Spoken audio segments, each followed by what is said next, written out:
Hello everyone and welcome back to the channel.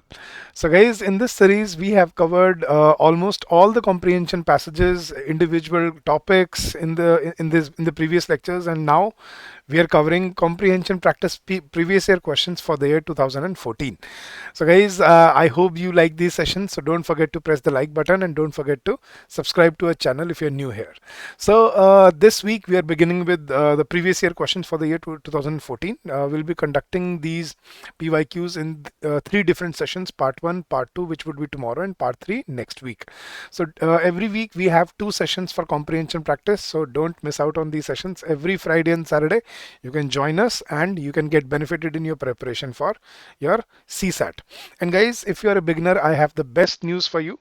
Now we have compiled a comprehensive guidebook for your CSAT preparation, which basically ranges from strategy to sources to syllabus and everything that you need to know about your CSAT exam. So if you are a beginner in CSAT preparation, if you're starting out, this book guidebook is going to be very helpful in your journey ahead. So it is absolutely free. You can download this book from the link that has been given in the description of the video. So go and get benefited and download it for free, zero cost, absolutely free. All right, guys. So let's start with the previous year passages for 2014. So we'll be discussing one level 1 and one level 3 passage today, and we'll see how different passages are tackled and how much time should be invested. So take care of the time, how much time should be invested into one passage subjectively, right? So let's start with this. This is passage number 1. The author's viewpoint can be best summed up. So we have to find the summary of the message that has been conveyed by the author in this passage, right? And we have to see which of the following statements says the same. So let's read the passage.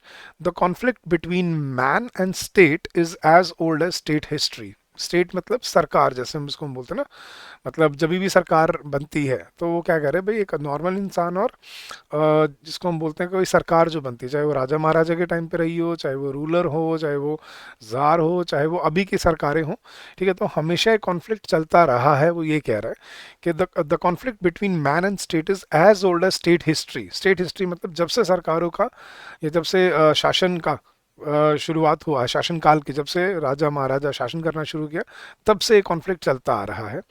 Although attempts have been made for centuries to bring about a proper adjustment between the competing claims of state and the individual, कि हालांकि सदियों से ये कोशिश की गई है कि एडजस्टमेंट बना लिया जाए, एडजस्टमेंट किया जाए कंपीटिंग क्लेम्स ऑफ स्टेट और इंडिविजुअल के बीच में, the solution seems to be still far off. लेकिन सॉल्यूशन अभी भी नहीं मिल पा रहा है, अभी भी लग रहा है कि सॉल्यूशन बहुत दूर है। This is primarily because of the dynamic nature of human society. और ये किस वजह से है? ह्यूमन सोसाइटी का, समाज का डायनामिक नेचर मतलब बदलता हुआ जो उनका नेचर होता है, ये इस कारण होता है। Where old values and ideas constantly yield place to new ones, जहाँ पे पुरानी जो वैल्यूज हैं, पुरानी जो आइडियाज हैं और वैल्यूज हैं, उनकी जगह पे नए आइडियाज और नए वैल्यूज आ जाते हैं। ठीक है, जैसे मैं एग्जांपल देता हूँ आपको। आज से अगर आप 100 साल पहले अगर आप LGBTQ की बात करो, या मतलब I am just giving an example, same sex marriage या होमोसेक्सुअल्स की बात करो, they were not acceptable in most parts of the world. ठीक है, it was against law, sodomy हो जाता था, मतलब लोगों को उम्र कैद हो जाती थी, फांसी हो जाती थी इस चीज़ के लिए। बट जस्ट आफ्टर, और maybe we can say within 100 years, ये सब बदल चुका है। मेजॉरिटी ऑफ द कंट्रीज जो वेस्टर्न नेशंस हैं वो एक्सेप्ट कर चुके हैं इस चीज़ को। बहुत सारे इधर वाले नेशंस भी धीरे धीरे एक्सेप्ट कर रहे हैं, और इंडिया में भी आपने सुना होगा रिसेंटली इस पे सुप्रीम कोर्ट में भी केस चल ही रहा था। So my point is guys, see you have to understand the nature of human society is dynamic, it changes within 50 years, 100 years। तो फिर वो स्टेट के और आदमी के, मतलब लोगों के बीच में कॉन्फ्लिक्ट वो हमेशा से चलता ही रहा है किसी ना किसी वजह से, right? So that is just a simple example. तो this is primarily because of the dynamic nature of human society where old values and ideas constantly yield place to new ones, के पुरानी वैल्यूज और ideas खत्म होकर नए values और ideas आ जाते हैं। It is obvious that if individuals are allowed to have absolute freedom of speech and action, the result would be chaos, ruin and anarchy.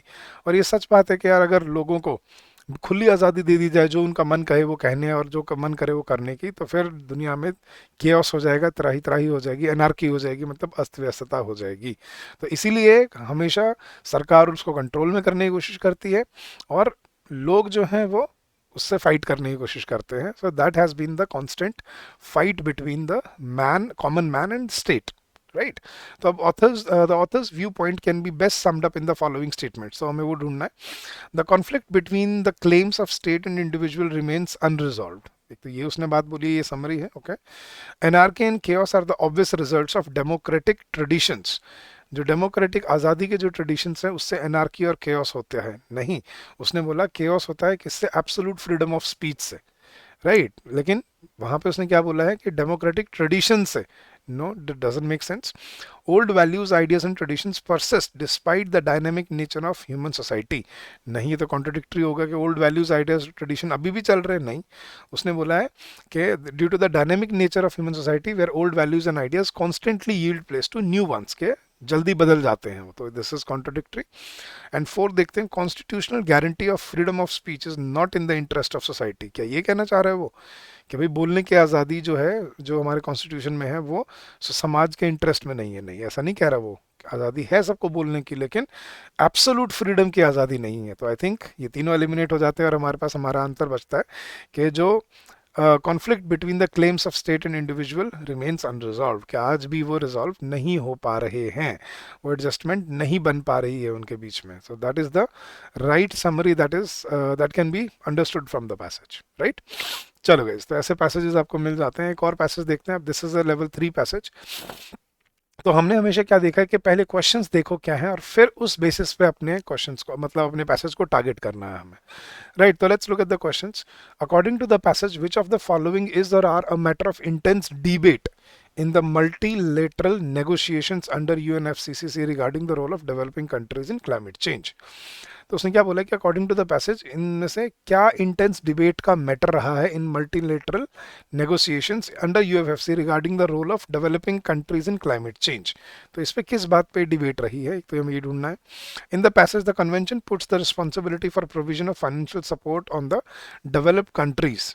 कि कन्वेंशन जो है वो फाइनेंशियल सपोर्ट का जो बर्डन है या उसकी रिस्पॉन्सिबिलिटी है वो डेवलप्ड कंट्रीज के कंधों पे डाल रहा है. वो क्यों है, वो हमें रीजन ढूंढना है.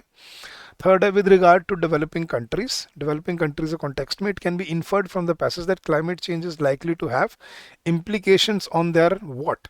सो अब पैसेज के बेसिस पे हमें देखना है कि डेवलपिंग कंट्रीज पे क्लाइमेट चेंज के क्या क्या प्रभाव होंगे. And fourth is, which of the following is essentially discussed in the passage. मतलब क्या पैसेज में बेसिकली मेन आइडिया क्या है पैसेज का, हमें वो ढूंढना है. राइट. तो क्लाइमेट चेंज के क्या इम्पैक्ट होंगे डेवलपिंग कंट्रीज पे, फाइनेंशियल सपोर्ट डेवलप्ड कंट्रीज को क्यों देना चाहिए, और मल्टीलेटरल नेगोशिएशंस में डेवलपिंग कंट्रीज का क्लाइमेट चेंज में जो रोल है उसके ऊपर किस बात पे डिबेट है. तो ये हमें तीन चीजें ढूंढनी है और क्रक्स ढूंढना है पैसेज का. तो let's read the passage guys. Climate change is a complex policy issue. ठीक है. अब ऐसे पैसेजेस में ना की पॉइंट्स को अंडरलाइन करते चला करो ताकि वो आपको हाईलाइट होकर दिखते रहे. तो climate change is a complex policy issue. Climate change जो है वो एक कॉम्प्लेक्स पॉलिसी इशू है with major implications in terms of finance, और जिसका पैसों पर बहुत बड़ा प्रभाव पड़ता है. क्लाइमेट चेंज के कॉम्प्लेक्स पॉलिसी इशू है जिसका फाइनेंस पे, मतलब किसी देश के पैसों पे बहुत बड़ा प्रभाव होता है. All actions to address climate change ultimately involve costs. कि भाई कोई भी आप कदम उठाओ क्लाइमेट चेंज को रोकने के लिए, ठीक है, उसमें पैसे लगते हैं. Funding is vital for countries like India to design and implement adaptation and mitigation plans and projects. तो डेवलपिंग कंट्रीज जैसे इंडिया की तरह उनको पैसा चाहिए अडेप्टेशन और मिटिगेशन प्लान्स को और प्रोजेक्ट्स को लॉन्च करने के लिए. राइट. ये कह रहा है वो. तो lack of funding is a large impediment. कि भाई पैसे ना होने, एक बहुत बड़ा पैसे ना होना एक बहुत बड़ा कारण है. Lack of funding is a large impediment to implementing adaptation plans. पैसे नहीं है इसलिए अडेप्टेशन प्लान्स लॉन्च भी नहीं हो पाते.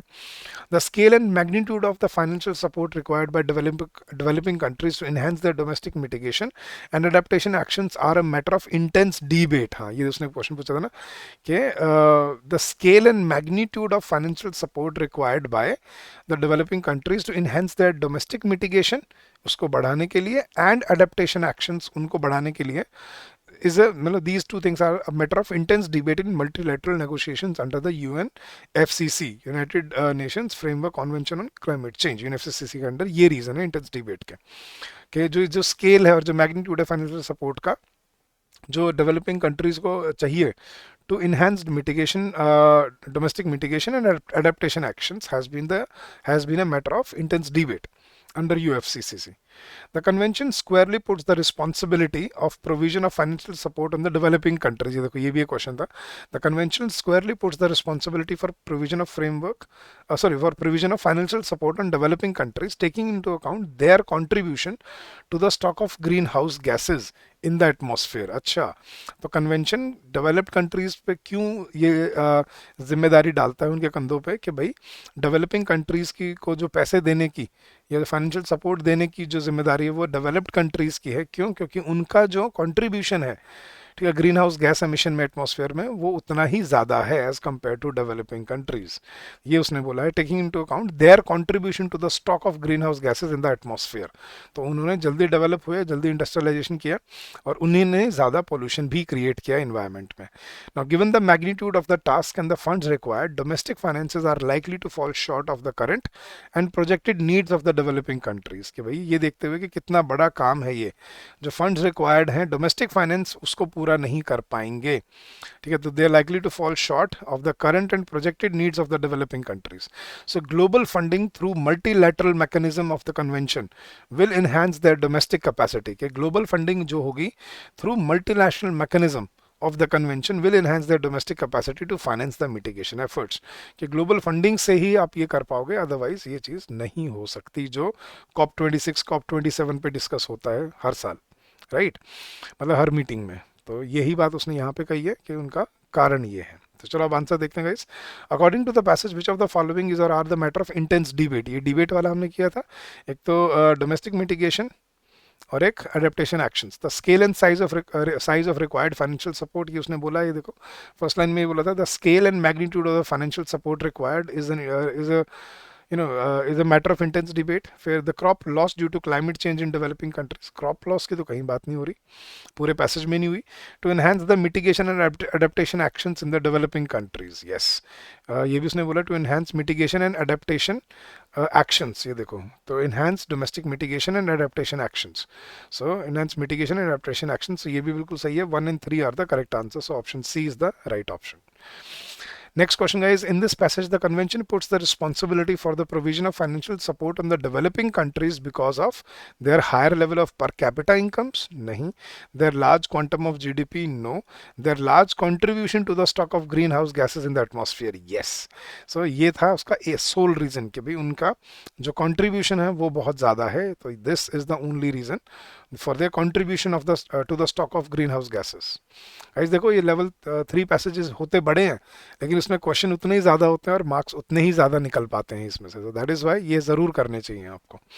Next question guys. With regard to developing countries, it can be inferred from the passage that climate change is likely to have implications on their domestic finances. Yes. Capacity for multilateral trade. Trade की कहीं बात नहीं हुई है इसमें. अच्छा, यही दो थे, तो I think only 1 is the correct option. So that is the right answer. Option A is the right answer कि उसके domestic finances पे climate change का प्रभाव पड़ेगा. Right, वो उन्होंने बोला हुआ है last line में कि they are likely to fall short. ठीक है. And fourth question, which one of the following is essentially discussed in the passage? Conflict between developed and developing countries regarding support for mitigation. Occurrence of climate change due to excessive exploitation of natural resources by the developed countries. Yes. Lack of political will on the part of all the countries to implement adaptation plans. नहीं, ये discuss कहीं नहीं हुआ. And governance problems of developing countries as a result of climate change. Governance problems की भी बात नहीं हुई. तो आई थिंक ए और बी में से था. कॉन्फ्लिक्ट कहीं पे है डेवलप्ड और डेवलपिंग कंट्रीज, कॉन्फ्लिक्ट की उसने कहीं बात नहीं की है, राइट. लेकिन ये जो क्लियरली उसने बोला है कि क्लाइमेट चेंज जो हो रहा है that is due to excessive exploitation of natural resources by developed countries. Green house gases का शेयर जो है स्टॉक में, GHG में, ग्रीन हाउस गैसेज में, वो डेवलप्ड कंट्रीज का ज़्यादा है. ये क्लियरली मैंशनड है. So this is absolutely the clear, essentially it has been discussed in the passage very clearly, right. So that is your answer.